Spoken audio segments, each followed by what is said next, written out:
परिश्रम का उद्देश्य केवल जीविकोपार्जन होता है और उसे उसी तक सीमित रहना चाहिए।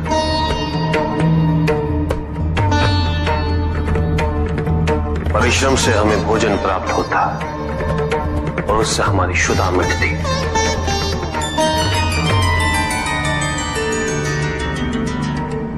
किंतु हमारे जीवन का उद्देश्य केवल अपने पेट की क्षुधा को मिटाना नहीं होता। हमारे जीवन का उद्देश्य है इस जन्म ईश्वर के और समीप आना।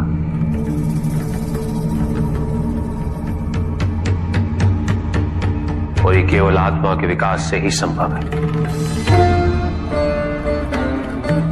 और आत्मा का विकास केवल चिंतन, मनन, संगीत और सत्संग से ही संभव होता है।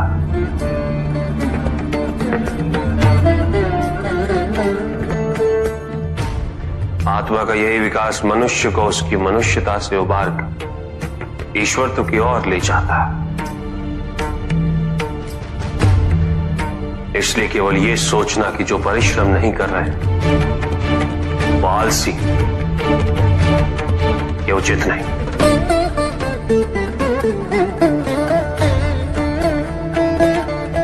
जितना प्रयास शारीरिक परिश्रम हेतु करना पड़ता है, उससे कहीं अधिक प्रयास की आवश्यकता मानसिक व आध्यात्मिक कार्य में होती।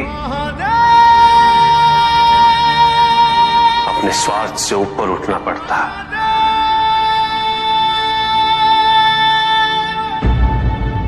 अपने आराध्य में ध्यान केंद्रित करना पड़ता है। समर्पण सरल नहीं है। जीवन के महत्वपूर्ण 4 स्तंभ हैं: धर्म, अर्थ, काम और मोक्ष। चारों की महत्ता एक समान होती है।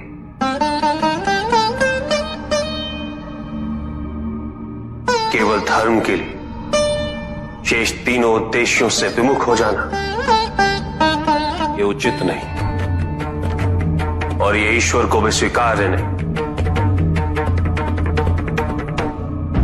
यदि केवल धर्म को महत्ता दी जाए तो संतुलन उत्पन्न होता।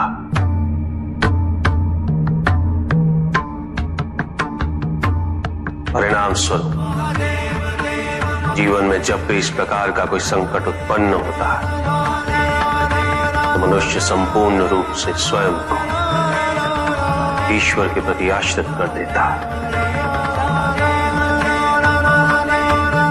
वो स्वयं कोई प्रयास नहीं करता। वो इस भ्रम में जीने लगता है कि ईश्वर आएंगे और उसकी सहायता करेंगे।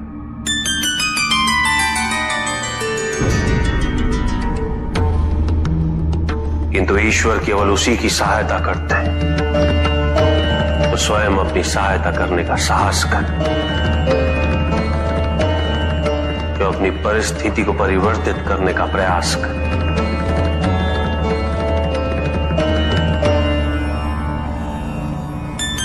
अपनी भूल को स्वीकार करने